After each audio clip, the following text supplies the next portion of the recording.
ವಿಭಿನ್ನ ರೀತಿಯ ವಿಶೇಷ ಮಾಹಿತಿಗಾಗಿ ನಮ್ಮ ಚಾನಲನ್ನು ಸಬ್ಸ್ಕ್ರೈಬ್ ಮಾಡಿ, ಲೈಕ್ ಮಾಡಿ, ಶೇರ್ ಮಾಡಿ. ನಮಸ್ಕಾರ. ಅಂತರ್ಮನಕ್ಕೆ ಸ್ವಾಗತ. ಅಂತರ್ಮನ ಶುದ್ಧತೆಯ ಪ್ರತೀಕ. ಎಲ್ಲರಲ್ಲಿರ್ತಕ್ಕಂಥ ಶಕ್ತಿ, ಸಾಮರ್ಥ್ಯ, ಚೈತನ್ಯವನ್ನ ಜಾಸ್ತಿ ಮಾಡ್ಕೊಳ್ಳೋದಕ್ಕೆ ಅಂತರ್ಮನ. ಅಂತರ್ಮನ ಅಂತಂದ್ರೆ ಅವಲೋಕನ, ಆತ್ಮಾವಲೋಕನ, ತಮ್ಮದೇ ಆಂತರಿಕ ಶಕ್ತಿಯನ್ನ ಜಾಸ್ತಿ ಮಾಡ್ಕೊಳ್ಳೋಕೆ ಇರ್ತಕ್ಕಂಥದ್ದು. ಅಂತರ್ಮನದಲ್ಲಿ ಲಲಿತಾ ಪರಮೇಶ್ವರ ಕೃಪೆ ಅಪಾರವಾಗಿರ್ತಕ್ಕಂಥದ್ದು. ಎಲ್ಲಾ ಸಮಸ್ಯೆಗಳಿಗೂ ಸಹ ಲಲಿತಾ ಪರಮೇಶ್ವರಿಯ ಲಲಿತಾ ಸಹಸ್ರನಾಮದಲ್ಲಿ ಸಾಕಷ್ಟು ಪರಿಹಾರಗಳು ಇರ್ತಕ್ಕಂಥದ್ದು. ಅಂಥದ್ರಲ್ಲಿ ಪ್ರತಿದಿನ ಲಲಿತಾ ಸಹಸ್ರನಾಮನ ಹೇಳ್ತಾ ಇದ್ರೆ ಆ ಒಂದು ಯೋಗಕ್ಕೆ, ಆ ಒಂದು ಭಾಗ್ಯಕ್ಕೆ ಯಾವುದೇ ರೀತಿಯ ತೊಂದರೆಗಳು ಆಗೋದಿಲ್ಲ. ಅಂತಹ ಅಪಾರವಾದ ಶಕ್ತಿ, ಅಂತಹ ಯೋಗ ಪ್ರತಿಯೊಬ್ಬರಿಗೂ ಬರ್ತಕ್ಕಂಥದ್ದು. ಹಾಗಾಗಿ ಈ ಲಲಿತಾ ಸಹಸ್ರನಾಮವನ್ನ ಪ್ರತಿದಿನ ಹೇಳ್ಬೇಕು. ಹೇಳಕ್ ಆಗ್ಲಿಲ್ಲ ಅಂತಂದ್ರೆ ವಾರದಲ್ಲಿ 2 ದಿನನಾದ್ರೂ ಹೇಳ್ಬೇಕು. ಮಂಗಳವಾರ, ಶುಕ್ರವಾರ ಅಥವಾ ಭಾನುವಾರ. ಇಲ್ಲ ಅಂತಂದ್ರೆ ಚತುರ್ದಶಿ ದಿನ ಹೇಳ್ತಕ್ಕಂಥದ್ದು, ಅಮಾವಾಸ್ಯೆನಲ್ಲಿ ಹೇಳ್ತಕ್ಕಂಥದ್ದು, ಹುಣ್ಣಿಮೆಯಲ್ಲಿ ಹೇಳ್ತಕ್ಕಂಥದ್ದು. ವಿಶೇಷವಾಗಿ ಹುಣ್ಣಿಮೆಯಲ್ಲಿ ಲಲಿತಾ ಸಹಸ್ರನಾಮನ ಹೇಳೋದ್ರಿಂದ ಅದೆಂತಹ ಭಾಗ್ಯ ಸಿಗುತ್ತೆ ಅಂತಂದ್ರೆ ಅದನ್ನ ವರ್ಣನೆ ಮಾಡಕ್ಕೆ ಆಗೋದಿಲ್ಲ. ಚಂದ್ರ ಮಂಡಲ ಮಧ್ಯಗ ಅಂತ ಹೇಳುವಂತ ಒಂದು ನಾಮ ಇದೆ. ಮನೋವಿದ್ಯಾ ಚಂದ್ರವಿದ್ಯಾ ಚಂದ್ರ ಮಂಡಲ ಮಧ್ಯಗ, ಚಾರು ರೂಪ ಚಾರು ಹಾಸ ಚಾರು ಚಂದ್ರ ಕಲಾಧರ. ಲಲಿತಾ ಸಹಸ್ರನಾಮದಲ್ಲಿ ಬರ್ತಕ್ಕಂಥ ಈ ಒಂದು ಶ್ಲೋಕ, ಈ ನಾಮಗಳಲ್ಲಿ ಅದೆಂತ ಅದ್ಭುತವಾದ ಒಂದು ಶಕ್ತಿ ಅಡಗಿದೆ. ಹುಣ್ಣಿಮೆ ದಿನ ಸಾಕ್ಷಾತ್ ಲಲಿತಾ ಪರಮೇಶ್ವರಿ ಚಂದ್ರನ ಮಧ್ಯದಲ್ಲಿ ಇರ್ತಕ್ಕಂಥದ್ದು. ಯಾರೆಲ್ಲ ಖಿನ್ನತೆಯನ್ನ ಅನುಭವಿಸ್ತಾ ಇರ್ತಾರೋ, ತುಂಬಾ ನೋವಲ್ಲಿ ಬೇಜಾರಲ್ಲಿ ಇರ್ತಾರೋ, ಒಂಟಿತನವನ್ನ ಅನುಭವಿಸ್ತಾ ಇರ್ತಾರೋ, ಯಾವ ಕೆಲಸನೂ ಆಗಿಲ್ಲ ಅಂತ ಜಿಗುಪ್ಸೆ ಪಡ್ತಾ ಇರ್ತಾರೋ, ನಿರಾಸೆಯಿಂದ ಇರ್ತಾರೋ, ಅಥವಾ ನಿದ್ದೆ ಬರ್ತಾ ಇಲ್ಲ ಅಂತ ಇರ್ತಾರೋ, ಯಾವುದೋ ಒಂದು ಕಾಯಿಲೆ ಕಾಡ್ತಾ ಇದೆ ಅಂತಾರೋ, ಎಲ್ಲೋ ಪರಿಹಾರ ಸಿಗ್ತಾ ಇಲ್ಲ ಅಂತಾರೋ, ಅಥವಾ ಹಣಕಾಸಿನ ಸಮಸ್ಯೆ ವಿಪರೀತ ಇದೆ, ಅಥವಾ ಯಾವ್ದು ವ್ಯಾಪಾರ ಅಭಿವೃದ್ಧಿ ಆಗ್ತಾ ಇಲ್ಲ, ಕೊಟ್ಟ ದುಡ್ಡು ವಾಪಸ್ ಬರ್ತಾ ಇಲ್ಲ, ಇನ್ನು ಏನೇನು ವಿಚಿತ್ರವಾದ ಜೀವನ ಅಂತ ಅನ್ಕೊಂಡ್ರೆ, ಕಾಯಿಲೆಗಳಿರ್ಬೋದು, ಆ ಮಾನಸಿಕ ಸ್ಥಿತಿ ಇರ್ಬೋದು, ಆ ಜಗಳಗಳು ಮನೆಯಲ್ಲಿ, ಕುಟುಂಬದಲ್ಲಿ, ಒಂದು ಪ್ರೀತ ಗಂಡ ಹೆಂಡತಿಯ ಒಂದು ಮಧ್ಯದಲ್ಲಿ ದಾಂಪತ್ಯ ಬಿರುಕುಗಳು, ಮಕ್ಕಳಲ್ಲಿ ಹೊಂದಾಣಿಕೆ ಇಲ್ಲದೆ ಇರ್ತಕ್ಕಂಥದ್ದು, ಪತಿ ಪತ್ನಿಯರಲ್ಲೂ ಸಹ ಸಾಮರಸ್ಯ ಇಲ್ಲದೆ ಇರ್ತಕ್ಕಂಥದ್ದು, ತಂದೆ ತಾಯರಿಗೆ ಗೌರವ ಇಲ್ಲದೆ ಇರ್ತಕ್ಕಂಥದ್ದು, ಎರಡ ಹೇಳ್ತಾ ಇದ್ರೆ ಕುಟುಂಬದಲ್ಲಿ ಇಷ್ಟ ಆದ್ರೆ ಇನ್ನು ಹೊರಗಡೆ ಸಮಾಜದಲ್ಲಿ ಕೆಲಸ ಮಾಡೋ ಜಾಗದಲ್ಲಿ ಒಬ್ಬೊಬ್ಬ ಒಂದಲ್ಲ ಎರಡಲ್ಲ ಎಷ್ಟು ತೊಂದರೆಗಳನ್ನ ಅನುಭವಿಸ್ತಾ ಇರ್ತಾರಂತಂದ್ರ ಆ ಒಂದು ಕಾಯಿಲೆಗಳಿಗೂ, ಆ ತೊಂದರೆಗಳಿಗೂ, ಆ ಮಾನಸಿಕ ಕೆಟ್ಟ ಸ್ಥಿತಿಗೂ ಹೇಳಕ್ ಆಗೋದಿಲ್ಲ. ಒಂದು ಸರಿ ಮಾಡೋಷ್ಟೊತ್ತಿಗೆ ಇನ್ನೊಂದು ಆಗೋಷ್ಟ್ರಲ್ಲಿ ಇನ್ನೊಂದು.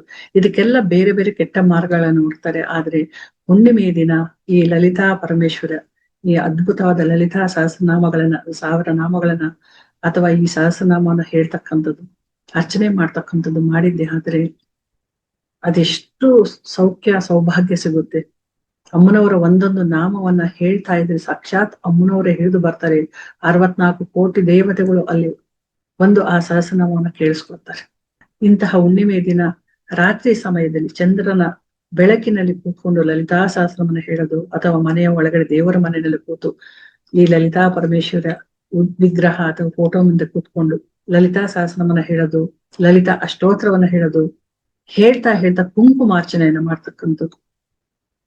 ಹಾಗೆ ಯಾರಿಗೆಲ್ಲ ಮನೆಯಲ್ಲಿ ಶಾಂತಿ ಸಮಾಧಾನ ಬೇಕು, ಮನೆಯಲ್ಲಿ ತುಂಬಾ ಜಗಳ ಆಗ್ತಾ ಇದೆ, ಯಾವ್ದ್ಯಾವ್ದೋ ಮಾತಿಗೆ ಅಥವಾ ಸಣ್ಣ ಸಣ್ಣ ಮಾತಿಗೂ ಸಹ ಜಗಳ ಆಗುತ್ತೆ, ಹೊಡೆದಾಡುವಂತಹ ಪರಿಸ್ಥಿತಿ ಬರುತ್ತೆ, ಮಾತನಾಡದೆ ವಾರಗಟ್ಲೆ ಇರ್ತಕ್ಕಂತಹ ಒಂದು ಮನಸ್ಥಿತಿನಲ್ಲಿ ಇದ್ದು ಬಿಡ್ತೀವಿ, ಏನಾಗ್ತಾ ಇದೆ ಅಂತ ಗೊತ್ತಾಗೋದಿಲ್ಲ, ಈ ಅಮಾವಾಸ್ಯೆ ಪೌರ್ಣಮಿ ಬಂತು ಅಂದ್ರೆ ಜಗಳಗಳು ಅಂತ ಹೇಳ್ತಾ ಇರ್ತಾರೆ. ಅಂತವ್ರೆಲ್ಲರೂ ಸಹ ಮಲ್ಲಿಗೆ ಹೂವಿನಿಂದ ಲಲಿತಾ ಅಷ್ಟೋತ್ತರವನ್ನ ಹೇಳ್ತಾ ಅರ್ಚನೆಯನ್ನ ಮಾಡಿ, ಆಗ ಮನೆಯಲ್ಲಿರ್ತಕ್ಕಂಥ ಕಲಹಗಳು, ತೊಂದರೆಗಳು, ಜಗಳಗಳು ಎಷ್ಟೋ ಕಡಿಮೆ ಆಗ್ಬಿಡುತ್ತೆ. ಮನೆ ಶಾಂತವಾಗುತ್ತೆ, ಮನೆಯಲ್ಲಿ ನೆಮ್ಮದಿ ನೆಲೆಸುತ್ತೆ, ಸಾಮರಸ್ಯ ಉಂಟಾಗುತ್ತೆ, ವಿನಾಕಾರಣ ಜಗಳಗಳು ನಿಲ್ಲುತ್ತೆ. ಇದನ್ನ ಪ್ರತಿದಿನ ಮಾಡಿ ಅಥವಾ ಶುಕ್ರವಾರದಲ್ಲಿ ಮಾಡಿ, ಮುಖ್ಯವಾಗಿ ಪೌರ್ಣಮಿ ದಿನ ರಾತ್ರಿ ಸಮಯದಲ್ಲಿ ಮಾಡ್ಕೊಂಡ್ರೆ ಎಂತಹ ಅದ್ಭುತ ಬದಲಾವಣೆ ಬರುತ್ತೆ ನೀವೆಂತೆ. ಇದು ಕುಟುಂಬದಲ್ಲಿ ಜಗಳಗಳು, ಕದನಗಳು ನಿಂತು ಶಾಂತಿ ಸಮಾಧಾನ ಉಂಟಾಗೋದಕ್ಕೆ, ಅಂದ್ರೆ ಮನಸ್ಸಿನಲ್ಲಿ ಒಂದು ರೀತಿಯ ಪ್ರೀತಿಯ ಭಾವ, ಸ್ನೇಹದ ಭಾವ ಮೂಡಬೇಕು. ಈ ಕಿತ್ತಾಡೋದು, ಜಗಳ ಮಾಡೋದು, ನಿಂದಿಸ್ಕೊಳ್ಳೋದು, ಅವಮಾನ ಮಾಡೋದು, ಅನುಮಾನ ಪಡ್ತಕ್ಕಂಥದ್ದು, ಮಾತೆತ್ತಿದ್ದು ಜಗಳ ಮಾಡೋದು, ಯಾರೋ ಸುಮ್ಮನೆ ಇದು ಕಾಲ್ ಕೆರ್ಕೊಂಡು ಜಗಳಕ್ಕೆ ಹೋಗೋದು, ಇದೆಲ್ಲ ನಡೀತಾ ಇರುತ್ತೆ. ಯಾವ್ದಾದ್ರು ಚಿಕ್ಕ ಚಿಕ್ಕ ವಿಚಾರಕ್ಕೂ ಜಗಳ ನಡೀತೆ. ಇಂಥದ್ದೆಲ್ಲ ತಣ್ಣಗಾಗ್ಬೇಕು ಅಂದ್ರೆ ಲಲಿತಾ ಪರಮೇಶ್ವರಿಗೆ ಮಲ್ಲಿಗೆ ಹೂವಿನಿಂದ ಅರ್ಚನೆಯನ್ನ ಮಾಡಿ. ಇನ್ನು ಎಷ್ಟೊಂದು ಶತ್ರು ಬಾಧೆ ಇರುತ್ತಪ್ಪ. ಅಯ್ಯೋ, ಹೊರಗಡೆಯಿಂದ ಇರ್ಬೋದು, ಕುಟುಂಬದವರಿಂದ ಇರ್ಬೋದು, ಮನೆ ಒಳಗಡೆನೆ ಇರ್ಬೋದು, ಶತ್ರುಗಳು ಎಲ್ಲರಿಗೂ ಇದ್ದೇ ಇರ್ತಾರೆ ಇತ್ತೀಚೆಗೆ. ಏಳಿಗೆನ ಕಂಡ ಸಹಿಸೋಕ್ ಆಗೋದಿಲ್ಲ, ಅಥವಾ ವಿನಾಕಾರಣ ಯಾವುದೋ ಒಂದು ಸಣ್ಣ ಸಣ್ಣ ವಿಚಾರಕ್ಕೂ ಜಗಳ ಮಾಡ್ಕೊಂಡು ಶತ್ರುತ್ವವನ್ನು ಬೆಳೆಸ್ಕೊಂಡ್ಬಿಡ್ತಾರೆ, ದ್ವೇಷ ಮಾಡ್ಕೊಂತಾರೆ, ಕೋಪಿಸ್ಕೊಳ್ತಾರೆ, ಆ ಗ್ರಡ್ಜ್ ಅನ್ನೋದು ಇಟ್ಕೊಂಡ್ಬಿಡ್ತಾರೆ. ಸೊ ಆ ದ್ವೇಷದ ಭಾವನೆಯಿಂದ ಏನ್ ಬೇಕಾದ್ರೂ ಮಾಡಕ್ ರೆಡಿ ಇರ್ತಾರೆ. ಸೊ ಅಂತದ್ರಲ್ಲಿ ವ್ಯಾಪಾರ ಅಭಿವೃದ್ಧಿ ಆಗೋದಿಲ್ಲ, ಉದ್ಯೋಗ ಸಿಗೋದಿಲ್ಲ, ಆಗ್ಬೇಕಾಗಿರೋ ಒಳ್ಳೆ ಶುಭ ಕಾರ್ಯಗಳು ನಡೆಯೋದಿಲ್ಲ, ಅಥವಾ ವಿಪರೀತ ಜಗಳಗಳು ಮಾಡಕ್ಕೆ ಬರ್ತಾ ಇರ್ತಾರೆ, ಕಾಲ್ ಕೆರ್ಕೊಂಡು ಜಗಳಕ್ಕೆ ಬರ್ತಾ ಇರ್ತಾರೆ ಆಚೆ ಇರ್ತಕ್ಕಂಥವ್ರೆಲ್ಲರೂ ಸಹ. ಅಂತ ಶತ್ರುತ್ವದ ಬಾಧೆ ನಿವಾರಣೆ ಆಗ್ಬೇಕು, ಒಳ್ಳೆ ಯಶಸ್ಸನ್ನ ಪಡಿಬೇಕು, ನಮ್ಮ ಜೀವನದಲ್ಲಿ ಎಲ್ಲವೂ ಸಹ ಪ್ರಗತಿಯ ಕಡೆ ನಡಿಬೇಕು ಅನ್ನೋದಾದ್ರೆ, ಶತ್ರು ಬಾಧೆ ನಿವಾರಣೆ ಆಗ್ಬೇಕು ಅನ್ನೋದಾದ್ರೆ, ಕಣಗಲೆ ಹೂವಿನಿಂದ ಲಲಿತಾ ಸಹಸ್ರನಾಮವನ್ನ ಹೇಳ್ತಾ ಅಥವಾ ಲಲಿತಾ ಅಷ್ಟೋತ್ತರವನ್ನ ಹೇಳ್ತಾ ಆ ಕಣಗಲೆ ಹೂವಿನಿಂದ ಅರ್ಚನೆಯನ್ನ ಮಾಡ್ಕೊಳ್ಬೇಕು.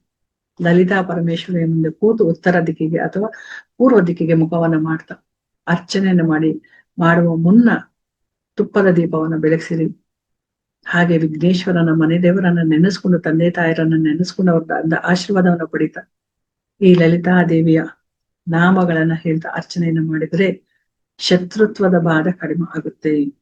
ಎಂತಹ ಶತ್ರುಗಳು ಸಹ ತಣ್ಣಗಾಗ್ತಾರೆ, ಅವರಿಂದ ಆಗ್ತಕ್ಕಂಥ ಅನಾಹುತಗಳು ದೂರ ಆಗುತ್ತೆ. ವಿನಾಕಾರಣ ಏನೇನೋ ಆಗ್ತಾ ಇರುತ್ತೆ, ಎಲ್ಲರಿಗೂ ಗೊತ್ತು, ಎಷ್ಟೊಂದು ವಿಚಾರಗಳಿರುತ್ತೆ. ವಿನಾಕಾರಣ ದ್ವೇಷ ಕಾರ್ತಾರೆ, ಮುಖ ನೋಡಿದ್ರೆ ಆಗಲ್ಲ, ಅವ್ರಿರೋ ಕಡೆ ಆ ದಿಕ್ಕಿಗೂ ತಲೆ ಹಾಕಿ ಮಲಗ್ಬೇಕು ಅಂದ್ರೂ ಭಯ ಆಗುತ್ತೆ. ಎಷ್ಟೋ ಜನ ಹೇಳ್ತಾ ಇರ್ತಾರೆ, ನಮ್ಮ ಶತ್ರುಗೂ ಬೇಡ ಇಂಥ ಕಷ್ಟ ಅಂತ ಹೇಳ್ತಾ ಇರ್ತಾರೆ. ಅಂತಂತಹ ಕಷ್ಟಗಳನ್ನ ಪಡ್ತಾ ಇರ್ತಕ್ಕಂಥವ್ರೆಲ್ಲರೂ ಸಹ ಕಣಗಲೆ ಹೂವಿನಿಂದ ಆ ಮಾತೆಗೆ ಅರ್ಚನೆಯನ್ನ ಮಾಡಿ ಇದರಿಂದ ಎಷ್ಟು ಒಳ್ಳೇದಾಗುತ್ತೆ ಅಂತ ನೀವೇ ಹೇಳ್ತೀರ. ಅಂದ್ರೆ ಇದನ್ನ ಶುದ್ಧವಾದ ಮನಸ್ಸಿನಿಂದ ಪ್ರೀತಿಯಿಂದ ನಂಬಿ ಮಾಡಿ. ಏನೇ ಹೇಳಿದ್ರು ಯಾವಾಗ್ಲೂ ನಂಬಿ ಅಂತ ಹೇಳ್ತೀವಿ.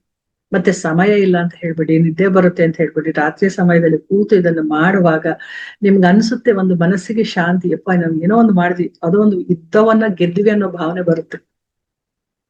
ಇದೆಲ್ಲ ಸರಳವಾಗಿರ್ತಕ್ಕಂಥ ಗೊತ್ತಿರ್ತಕ್ಕಂಥದ್ದು, ಆದ್ರೆ ಮಾಡುವ ಮನಸ್ಸಿರೋದಿಲ್ಲ. ಎಷ್ಟು ಜನಕ್ಕೆ ಮಾಡೋ ಮನಸ್ಸಿರೋದಿಲ್ಲ, ಮಾಡ್ಬೇಕು ಅನ್ಸುತ್ತೆ, ಮಾಡಕ್ ಇಷ್ಟ ಆಗೋದಿಲ್ಲ, ಯಾವ್ದೋ ತಡೀತಾ ಇರುತ್ತೆ. ಈ ತಡೆಯೋದೊಂದು ಅಡ್ಡಿ ಬರ್ತಕ್ಕಂಥದ್ದು, ಯಾವ್ದೋ ಒಂದು ಸಮಸ್ಯೆಗಳು ಬಂದ್ಬಿಡ್ತಕ್ಕಂಥದ್ದು. ಹೆಣ್ಮಕ್ಳಂತ ಏನಾದ್ರು ಮಾಡಕ್ ಹೋದ್ರೆ ಈ ಮಂತ್ಲಿ ಸೈಕಲ್ ಒಂದು ಅಡ್ಡ ಬಂದ್ಬಿಡುತ್ತೆ. ಅಥವಾ ಮನೇಲಿ ಯಾರೋ ಬೈತಿರ್ತಾರೆ, ಇಷ್ಟೊತ್ತಲ್ಲಿ ಏನ್ ಮಾಡುದು, ಅದ್ಯಾಕ್ ಮಾಡ್ತೀರಾ, ಇದ್ಯಾಕ್ ಮಾಡ್ತೀರಾ, ಅದ್ ಮಾಡೋದ್ರಿಂದ ಒಳ್ಳೇದಾಗ್ಬಿಡುತ್ತಾ ಅಂತ ವಿಪರೀತ ಬೇಡವಾದ ನೆಗೆಟಿವ್ ಮಾತುಗಳನ್ನ ಹಾಕ್ತಾ ಇರ್ತಾರೆ. ಯಾರೇನಾದ್ರೂ ಅನ್ಕೊಳ್ತಾ ಇಲ್ಲಿ ಪರಮೇಶ್ವರಿಯಲ್ಲಿ ನಂಬಿಕೆಯಿಂದ ಪ್ರಾರ್ಥನೆಯನ್ನ ಮಾಡಿ ಸಂಕಲ್ಪವನ್ನ ಮಾಡ್ಕೊಳ್ಳಿ. ಈ ತರದೊಂದು ಸಮಸ್ಯೆ ಇದೆ, ಇಂಥದಕ್ಕೆ ಇದು ಮಾಡ್ತಿದೀವಿ, ಇಷ್ಟು ದಿನಗಳಲ್ಲಿ ಒಳ್ಳೇದಾಗ್ಬೇಕು.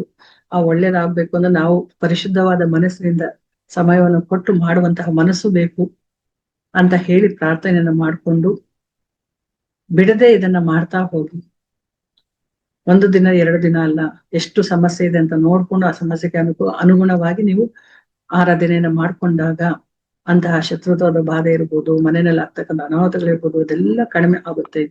ಲಲಿತಾ ಸಹಸ್ರನಾಮವನ್ನ ನಾವು ಯಾವತ್ತೂ ಹಗುರವಾಗಿ ಭಾವಿಸಬಾರ್ದು. ಎಲ್ಲ ಸಮಸ್ಯೆಗಳಿಗೂ ಪರಿಹಾರ ಇದೆ. ಗ್ರಹ ಪೀಡೆ ಇರ್ಬೋದು, ಮನೋವೇದನೆಗಳಿರ್ಬೋದು, ಯಾವುದೋ ರೀತಿಯ ಭೂತ ಚೇಷ್ಟೆಗಳಿರ್ಬಹುದು, ಅಥವಾ ವಶೀಕರಣಗಳಿರಬಹುದು, ಅಥವಾ ಅನಾರೋಗ್ಯ ಇರ್ಬೋದು, ಯಾವ್ದ್ಯಾವ್ದು ಚರ್ಮದ ಕಾಯಿಲೆಗಳಿರ್ಬೋದು. ಆ ಕಾಯಿಲೆಗಳಿಗಂತೂ ಲೆಕ್ಕ ಇರೋದಿಲ್ಲ. ಎಂಥದ್ದೇ ಒಂದು ರೋಗ ಕಾಯಿಲೆ ಇರಬಹುದು, ಅಂತದ್ದೆಲ್ಲವನ್ನು ಸಹ ದೂರ ಮಾಡ್ತಕ್ಕಂಥದ್ದು ಈ ಲಲಿತಾ ಸಹಸ್ರನಾಮ.